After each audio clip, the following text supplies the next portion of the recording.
मुझे देखिए, मैं पहले बोलूँगा। नमस्कार, आप देख रहे हैं बरेली लाइव। आज का दिन हम सब के लिए बहुत शुभ दिन है, क्योंकि आज ही के दिन सन 1906 में 23 जुलाई सन 1906 में हमारे देश में एक ऐसी शख्सियत ने जन्म लिया जिसने अपना नाम क्रांतिकारियों की जो सूची होती है उसमें सबसे नंबर 1 पर रख रखा है।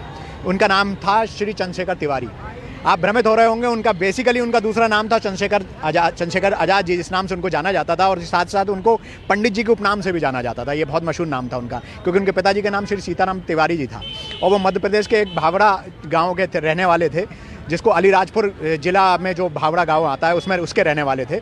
और आज फिलहाल बरेली में आप सभी लोग जानते हैं कि 27 फरवरी सन 1931 में उनका निधन हुआ था। 25 साल की उम्र में उनका निधन हुआ था। और कैसा हुआ था, उनको गोली मारी गई थी अंग्रेजों द्वारा। अल्फ्रेड पार्क जो कि प्रयागराज में है, वहाँ पर उनको गोली मारकर उनकी जीवन लीला समाप्त करी गई थी। तो ये चंद्रशेखर आज़ाद जी के साथ आज बरेली में मानव सेवा क्लब ने श्री चंद्रशेखर आज़ाद जी की जयंती पर एक कार्यक्रम किया है। उन्होंने उनकी पुण्यतिथि पर भी कार्यक्रम किया था, हमने आप लोगों को दिखाया था, और आज जयंती पर भी कार्यक्रम हो रहा है। आइए उनसे बात करते हैं और जानते हैं कि चंद्रशेखर आज़ाद जी के विषय में उनके विचार क्या हैं। हमारे साथ सुरेंद्र वीनू सिन्हा जी हैं। सुरेंद्र जी, चंद्रशेखर जी के बारे में आज आपने पुण्यतिथि, आज उनकी जयंती मनाई आपने 6 महीने पहले पुण्यतिथि मनाई थी 27 फरवरी को 27 फरवरी को। 25 साल की उम्र में एक क्रांतिकारी जो अपने आप प्राण छोड़ गया और अंग्रेज़ों से लड़ते हुए, मतलब बिल्कुल वीरता के साथ जिन्हें एक शहीद का दर्जा मिला, तो उनके विषय में क्या कहना चाहेंगे आप? वो ऐसी शख्सियत थे और इतने वीर योद्धा थे कि उनसे टक्कर लेना बड़ा मुश्किल था। ब्रिटिश सरकार की हुकूमत की उन्होंने चूलें हिला दी और इतना ज़्यादा वो सक्रिय थे कि जिस वजह से उन्होंने पूरे अंग्रेज़ों का जो है मुकाबला किया और एडवर्ड पार्क में वो शहीद हुए। लेकिन उन्होंने खुद ही गोली मारी और अंग्रेज़ों को बिल्कुल भी मौका नहीं दिया कि उन्हें मारने का। और वो उन जैसे योद्धा आ रहे हैं डीडी पुरम शहीद स्मारक पे। तो हमारे सुरेश बाबू मिश्रा जी और इंद्रदेव त्रिवेदी जी ने अपना उद्बोधन दिया है और हमारे सारे मानव सेवा क्लब के लोग यहाँ पे उपस्थित हैं और जयंती पर हम लोग उनको श्रद्धासुमन अर्पित करेंगे। सुबह हम लोगों ने उनकी जयंती पर पौधारोपण भी किया था। सुबह पौधारोपण किया था। इंद्रदेव त्रिवेदी जी हमारे साथ हैं, वरिष्ठ कवि हैं बरेली के। इंद्रदेव जी, क्या कहेंगे चंद्रशेखर आज़ाद जी के विषय में? देखिए, वो एक ऐसे महान क्रांतिकारी थे जिन्होंने जो कहा वही करके दिखाया। ये बहुत कम लोग ऐसे होते हैं कि जो कहते हैं वही करके दिखाते हैं। ये चंद्रशेखर आज़ाद ने करके दिखाया। उन्होंने कहा था, उनका नारा था सुप्रसिद्ध नारा कि मैं आज़ाद हूँ, आज़ाद रहूँगा और आज़ाद ही मरूँगा। ये तीनों बातें उन्होंने करके दिखाई, क्योंकि अल्फ्रेड पार्क में, जिसको आप चंद्रशेखर आज़ाद पार्क का नाम जाना जाता है, उसमें तमाम जब अंग्रेजी सेना ने उनको घेर लिया तो अंतिम गोली जब उनके पास बच गई तो उन्होंने पिस्टल से अपनी गोली मार ली कनपटी पर और वो अपने इस देश के लिए शहीद हो गए। तो तीनों ही बातें उन्होंने करके दिखाई कि वो आज़ाद थे, आज़ाद रहे और आज़ाद ही मरे। इसीलिए आज उनसे प्रेरणा प्राप्त करके हम उनको यहाँ पर श्रद्धा सुमन करने के लिए इस पार्क में यहाँ पर बरेली में आए हुए हैं। हमारे साथ सुरेश बाबू मिश्रा जी हैं। सुरेश बाबू मिश्रा जी, 25 साल का एक नवयुवक, आज के समय के 25 साल का, और मेरे ख्याल से हम भी 25 साल की उम्र में समझ नहीं पाए थे कि ज़िंदगी क्या होती है। उसने अंग्रेज़ों से लोहा लिया 25 साल की उम्र में और वीर गति पाई स्वयं अपनी गोली से। ये विचार उस समय के युवाओं में थे, ये विचार आज के युवाओं में कैसे ट्रांसफ़र हो सकते हैं, कैसे? ये चंद्रशेखर आज़ाद ने देश की आज़ादी में बहुत महत्वपूर्ण भूमिका निभाई और चंद्रशेखर जैसे लगभग 6,34,868 लोग नौजवान आज़ादी के लिए शहीद हुए। कुछ का नाम आया हमारे सामने, कुछ गुमनामी के अंधेरे में खो गए। हमारे इतिहास ने हमारे क्रांतिकारियों के साथ न्याय नहीं किया, उन्हें वह सम्मान, वह मान, वह नाम नहीं दिया जिसके वह वास्तव में हकदार थे। और इसके कारण हमारी युवा पीढ़ी ये समझ ही नहीं पाई कि मतलब जो है देश की आज़ादी में क्रांतिकारी नौजवानों ने ही सबसे बड़ी महत्वपूर्ण भूमिका निभाई थी। हमें तो ये सिखाया गया कि दे दी हमें आज़ादी बिना खड़ग बिना ढाल।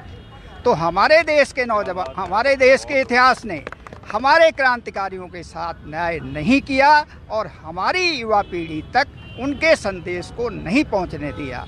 अब ये हम सबका दायित्व है, जो साहित्यकार है, बुद्धिजीवी है, कवि है, लेखक है, कि वह हमारे नौजवान क्रांतिकारियों के बारे में हमारी नई पीढ़ी को बताएं, जिससे हमारे नौजवान उनके बलिदानों से, उनके संघर्षों से, उनके जीवन के उत्कर्षों से प्रेरणा ले सके और देश के नवनिर्माण में अपनी महत्वपूर्ण भूमिका निभा सके। क्योंकि नौजवान ही सबसे बड़ी मतलब ऐसी अवस्था होती है जिसमें आदमी सबसे ज़्यादा क्रियाशील होता है। तो अगर नौजवान राष्ट्र के प्रति, देश के प्रति अपने दायित्वों को समझने लगें और अपनी पूरी लगन और निष्ठा से उसका निर्वाह करने लगें, तो हमारे देश को दुनिया की सबसे बड़ी शक्ति बनने से कोई नहीं रोक सकता। तो हमारी नौजवान पीढ़ी तक क्रांतिकारियों का संदेश पहुंचना चाहिए। बहुत अच्छी बात करें। जो वरिष्ठ लोग होते हैं, आदरणीय सुरेश बाबू मिश्रा जी बहुत वरिष्ठ साहित्यकार हैं, उन्होंने बहुत अच्छी बात की कि आज के युवाओं को उन क्रांतिकारियों से सीखना चाहिए। जो बुजुर्ग कहते हैं, अगर उसको भी अगर आज का युवक मान ले, नवयुवक मान ले, तो उनकी ज़िंदगी और बेहतर हो सकती है। हमारे साथ आदरणीय निर्भय सक्सेना जी हैं, वरिष्ठ पत्रकार हैं, इनसे जानते हैं। निर्भय जी, चंद्रशेखर जी का जो जीवन रहा वो आज के नवयुवकों के लिए कैसा प्रेरणा स्रोत? देखिए, आज़ाद उस समय अंग्रेजों का काल था और आज़ादी के लिए हमारा एक सूत्र था कि देश को किसी भी तरह आज़ादी मिले, किसी भी धर्म का हो, किसी भी वर्ग का हो, किसी भी उसका हो, सारे विभाग को केवल एक ही लक्ष्य था कि हमारा देश आज़ाद होना चाहिए। आज़ादी के बाद जिस तरीके से क्रांतिकारियों के नाम मिटाने का प्रयास किया गया, जैसे सुरेश बाबू ने भी कहा, दे दी आज़ादी हमें बिना खड़क बिना ताल। क्या ये संभव है कि बिना खड़क और बिना ताल के हमें आज़ादी मिली? उसके लिए जाने कितने युवा फांसी के फंदे भी झूले, उनने अत्याचार सहे। आज का युवा जो है उनकी प्रेरणा लेनी चाहिए, लेकिन अगर किसी से आप पूछेंगे तो पाठ्यक्रमों में भी उनका उतना स्थान नहीं मिला है। जब तक हम उनकी चीज़ों को पाठ्यक्रम में नहीं शामिल करेंगे और उनका महिमा मंडन ज़्यादा अधिक से अधिक नहीं करेंगे, हम लोगों का मानव सेवा क्लब उसी गति के लिए इस तरीके के कार्यक्रम करता रहता है और हमेशा करता रहा है। किसी भी क्रांतिकारी हो, साहित्यकार हो, उन सबको बुला दिया गया, लेकिन मानव सेवा क्लब हमारा एक ऐसा क्लब है जो सभी युवाओं को एक प्रेरणा का बनता। भले ही हम लोग 15 लोग 20 लोग इकट्ठे हैं, लेकिन हम एक मशाल लेके खड़े हैं और ये मशाल आगे चलेगी और कार्यों बढ़ता जाएगा। हमारे साथ वेद प्रकाश सक्सेना जी हैं।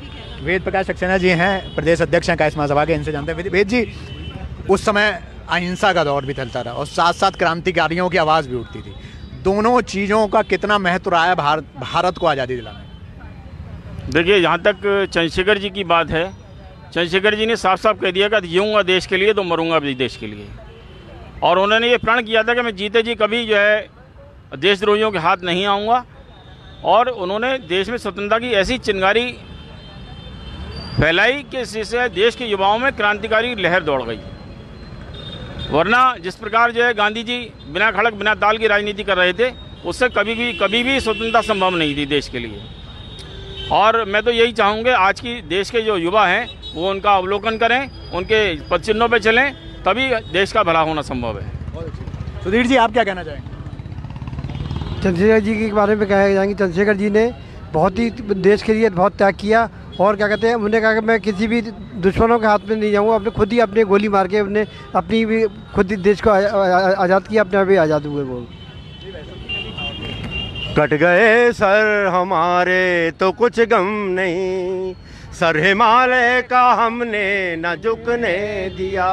बांध लो अब कफन सर पे साथियों, अब तुम्हारे हवाले वतन साथियों कर चले।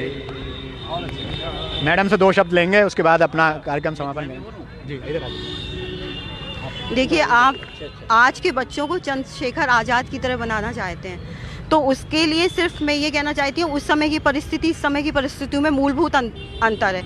आज हम अपने बच्चों को कॉन्वेंट स्कूल में पढ़ा रहे हैं और उपभोक्तावादी संस्कृति चल रही है जिसमें पैसे को सबसे ज़्यादा महत्व दिया जा रहा है। ठीक है, तो जब आप जड़ से जुड़े ही नहीं हैं अपने आप से, तो आपके अंदर देशभक्ति की कहाँ आएगी? आज अच्छे IIT हैं, जितनी क्रीमी लेयर है हमारे देश की, वो क्या देख रही है? वो जाते हैं विदेश में, ज़्यादा उन्हें अच्छा पैकेज मिलता है, वहाँ नौकरी करते हैं। तो ये सब चीज़ें हैं, ये भी देशभक्ति हैं। कौन सिखाएगा मैडम? ये हमको पहले तो हमें अपनी शैक्षिक पद्धति को चेंज करना होगा, जो आप कॉन्वेंट से और इससे जोड़ रहे हैं, और उसके बाद आपको अपनी नौकरी के भी सिस्टम को भी चेंज करना पड़ेगा, तभी आज़ाद, चंद्रशेखर आज़ादों में कोई कमी नहीं। अभी भी हमारी भावनाएं तो वही हैं, हम भी वही हैं, लेकिन ये जो सिस्टम है, ये चीज़ें जो हैं, ये हमें दूर करती है। उससे पहले जो सबसे पहले चीज़ चेंज करने की है वो एक माँ की सोच चेंज करने की। शिवाजी को उनकी माँ ने पढ़ाया था। आज के समय की जो माएँ हैं ना, वो अपने बच्चे को खुद इंग्लिश मीडियम में पढ़ाना चाहती हैं। पति उनसे कहेगा शिशु मंदिर में पढ़ा, वो कहेंगे नहीं, हमारा बच्चा दूसरों से कम नहीं होना चाहिए। ये दिक्कत है। मैं मानव सेवा क्लब का निदेशक एल गुप्ता। चंद्रशेखर आज़ाद वो हमारी एक विभूति थी जिसने कहा था कि अपनी आज़ादी को हम हरगिज मिटा सकते नहीं, अपनी आज़ादी को हम हरगिज मिटा सकते नहीं, सर कटा सकते हैं अपना सर झुका सकते नहीं, अपनी आज़ादी को हम हरगिज मिटा सकते नहीं। वो खून था जो बलिदानी खून था जिसने आप आज़ादी दी।